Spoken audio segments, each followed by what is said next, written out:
ज्योति सिंह पवन सिंह का call recording का video यह वायरल हुआ। जी हाँ दोस्तों, आपको बता दें, आगे चलने से पहले मुरली फेस भोजपुरी चैनल को लाइक कमेंट सब्सक्राइब जरूर करें। और आपको बता दें, अभी सुनाते हैं आपको पवन सिंह और उनके जो पीओ। हाँ, पवन बाबू तो नहीं कहूँगा कि मैनेजर बोलता नहीं।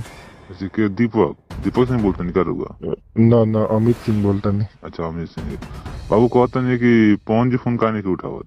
पवन सिंह का पीओ ने मना करने दिया है, क्योंकि वह बात करने से इनकार करते हुए उन्होंने बताया कि पवन सिंह से बात नहीं हो सकती है। जी दोस्तों फोन करते अंदाजा लेकिन लगा। फोन नहीं उठावत और लास्ट में नंबर ब्लॉक लिस्ट में कह दिले बनी। बताई एगो पत्नी के संग ऐसे धोखा करते रहे। बताई मेटर कोर्ट में चल गई। ज्योति सिंह के रिश्तेदारों को बात करने के लिए मना कर दिया है। जी हाँ दोस्तों, उनके पीओ यानी कि कभी अमित सिंह तो कभी पवन का एक दोस्त है जो उनके साथ में रहते हैं, बात करने से इनकार। खास बात ये है कि पवन सिंह का यह कॉल रिकॉर्डिंग बहुत तेजी से वायरल हो गया है। जी हाँ दोस्तों, 2026 में उनके 5 तारीख को आने वाले गाने को लेकर के बड़ा बवाल यानी कि धमाल मचाने पर पवन सिंह शूटिंग में बिजी होने के कारण दोस्तों बता दें आपको कि वह किसी से बात करना नहीं चाहता है, क्योंकि पवन सिंह देखते देखते इतना बड़ा स्टार बन गया कि उससे मिलने के लिए, उससे फ़ोटो खिंचाने के लिए, उसके साथ यानी कि सोशल मीडिया में जाने के लिए बहुत ही लोगों को सोचना पड़ रहा है। यहाँ पर कि